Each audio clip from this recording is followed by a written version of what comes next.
Wanita bila tertekan itu memang butuh bicara. Kalau kita sedih, takut, dia pasti butuh bicara. Kenapa? Perempuan itu, Bu, kalau dia udah ngomong, baru dipikirin tuh omongannya. Nah, itu perempuan rata-rata. Laki-laki, ya, bila tertekan tidak mau bicara. Ini harus hati-hati ya, Bu. Kalau suami ibu sampai di rumah, kemudian ibu lihat, ya, dia kayaknya sedih banget mukanya, ya, karena 10 menit tadi. Setelah 10 menit masih sedih, kan ibu tanya kan, Abi sedih ya? Iya. Abi capek ya? Iya. Bu, kalau ibu sudah tanya suami yang mukanya tadi sedih setelah 10 menit ya, 10 menit pertama kan itu lazim, setelah 10 menit masih sedih banget, dan ibu tanya, dan dia bilang iya, tolong ibu tidak tanya-tanya lagi. Saya dulu salah. Waktu suami saya datang, saya lihat mukanya kan, ayah capek ya? Iya. Kenapa sih ya? Mbok ya cerita sama aku kan istrimu, ibu dari 5 anak-anakmu. Apa kata suami? Diam. Itu sakit hati banget ya. Laki-laki tidak mau diajak bicara, Bu. Kenapa? Ada otak laki-laki yang Allah kasih, tidak ada sama perempuan. Apa? Pada saat dia ada masalah, dia harus diam untuk mencari solusi sendiri. Makanya jarang laki-laki kalau ada masalah pergi konseling. Jarang. Kalau perempuan ada masalah pergi konseling, Bu. Kenapa? Supaya ada yang dengerin. Suami gue nggak dengerin, ya udah gue ke dokter Aisyah aja deh. Dengerin. Dan konsultan perempuan harus yang terlatih. Kalau enggak, dia juga pengen ngomong, Bu.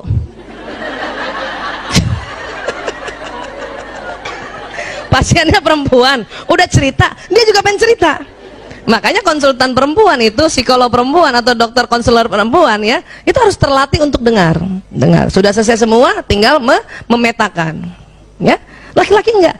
Dan ingat, laki-laki mau cerita sama istrinya kalau masalahnya ini sudah ada alternatif solusi. Jadi ibu tenang aja, nanti dia cerita kok. Termasuk anak kita kalau datang, ya, sayang kok kayaknya marah ya. Iya bun, Mbok ya cerita sama bunda. Bunda kan ibumu yang melahirkanmu. Sebetulnya anak laki mau bilang diam, tapi takut durhaka. Nggak kayak bapaknya langsung diam. Paham ya Bu? Ya, biarin. Jadi gimana Bu Aisyah? Bilang sama suami, ayah capek banget ya. Iya. Ini minum, ini makanan. Ya, kalau mau ngobrol panggil aku ya. Nah gitu. Gitu, udah kita jauh-jauh dikit. Biasanya sambil nonton TV tuh. Mukanya gitu. Ya. Anak juga begitu, anak laki-laki. Ya, kakak capek ya? Iya bun. Ya udah ini makan, ini minum. Kalau mau cerita kapan-kapan panggil bunda ya. Belum tentu hari itu dia mau cerita bun, bisa jadi minggu depan ya. Kenapa? Laki-laki mau cerita sama perempuan, masalahnya dia cerita, tapi dia sudah ada alternatif solusi. Supaya apa? Laki-laki ingin dianggap sebagai pahlawan. Bun, ada PHK di kantor aku. Oh ya gitu ya. Terus apa kebijakan ayah? Ah, tanya gitu ya. Ya aku sih sebenarnya susah banget ya ambil keputusannya, saya mutasi aja. Oh gitu, insya Allah kebijakannya Abi ya itu manfaat cia gitu dong. Ya, nah itu jangan kita suami cerita, bun, ya di kantor ada pemecatan PHK, terus kita diam aja.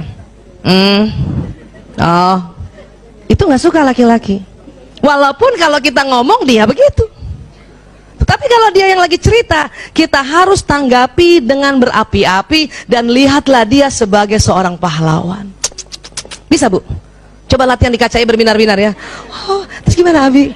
Ah, Masya Allah, Abi keren banget. Itu latihan Bu. Kenapa? Karena laki-laki ingin selalu dikagumi. Ya, ingin selalu dikagumi. Oke?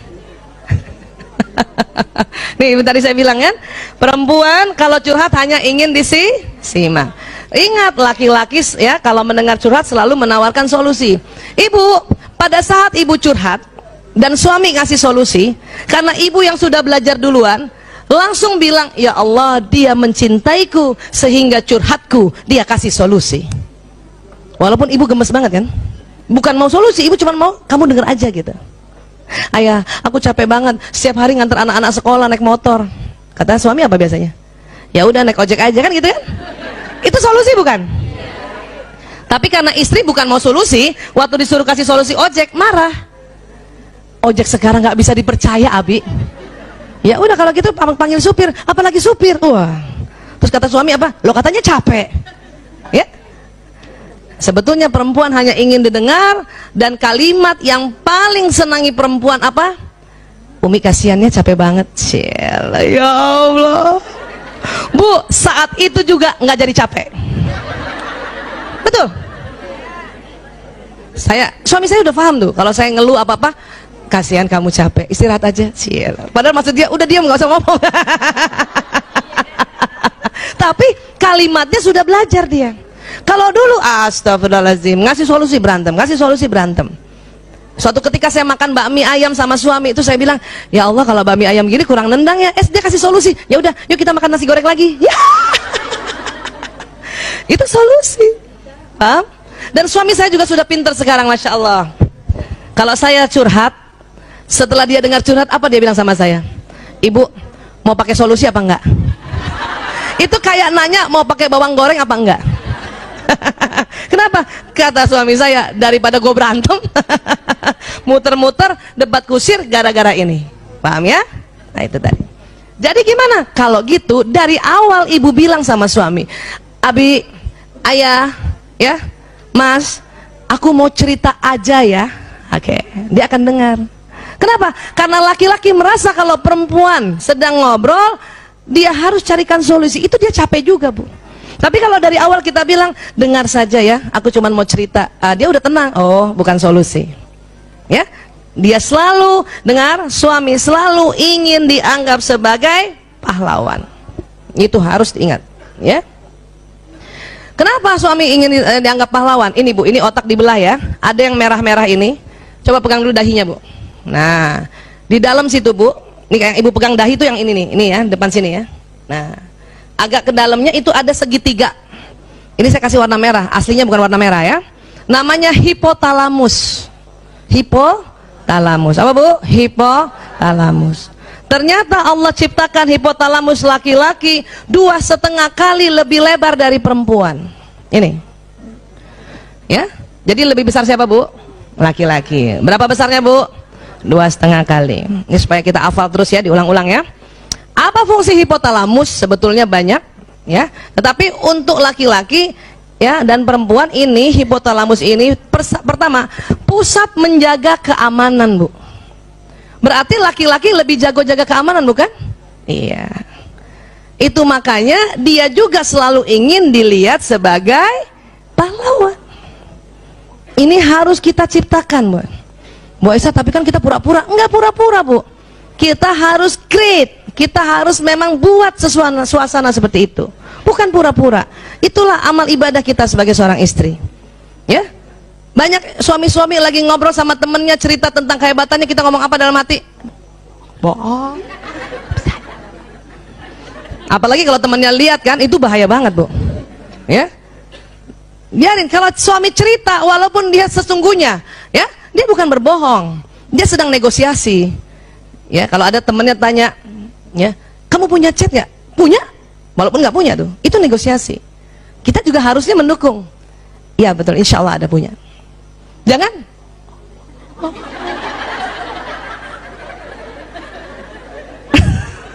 Itu kalau suami tahu itu marahnya minta ampun Bu. Ya Allah, karena kita menjatuhkan, nggak mau dia. Itu yang bikin setiap hari akhirnya apa? Dia dendam sama kita. Sehingga dia mencari perempuan yang menganggap dia seorang pahlawan. Wah Allah, ya, paham ya Bu? Ini pusat. Kemudian apa lagi? Ini, kalau perempuan ini yang tebal nih, yang di tengah putih, namanya corpus callosum. Apa Bu? Corpus callosum. Lagi sekali lagi, corpus callosum. Yang mana sih Bu Aisyah? Itu otak di tengah Bu, bagian tengah tuh, putih. Nah, perempuan lebih tebal. Perempuan lebih tebal. Karena lebih tebal 30%, maka perempuan bisa mengerjakan lebih dari satu pekerjaan berbeda dalam satu waktu. Ibu sering gitu kan? Masak, suapin anak, balas WA, kakinya ngempet sambil balas WA. Balas WA, pantatnya tutup lemari gitu. Ya. Bu. Siapa ibu pernah kalau punya wastafel di kamar mandi, ibu sikat gigi kan? lihat jendela berembun kan, itu sambil ngilap ya. Kadang kaki ngambil baju kotor yang jatuh, iya Bu. Siapa ibu yang bawa mobil antar anak zaman dulu tuh, apalagi ya, bawa mobil, anak belum makan disuapin, betul Bu. Masih bisa kita dengar qiraat ya dari kaset, masih bisa pasang alis, itu perempuan. Bahkan ada gurunya teman anak saya perempuan itu, dia naik mobil, dia naik motor dan selalu pakai helm, tapi sambil dia naik motor bisa pasang alis Bu. Itu perempuan, keren banget. Kok bisa Bu Aisyah? Enggak, dia tahu dari rumahnya ke tempat dia kerja melewati 4 lampu merah. Jadi lampu merah pertama kan, lampu merah ada angkanya kan, jadi kita udah tahu kan, 30, 31 kan gitu. Dia buka helm, pasang sebelah. Kadang baru setengah yang sebelah, udah, ya Allah, udah tutup helmnya dia. Apa? Dia perkirakan lagi lampu merah kedua, ya. Lampu merah kedua ternyata hijau.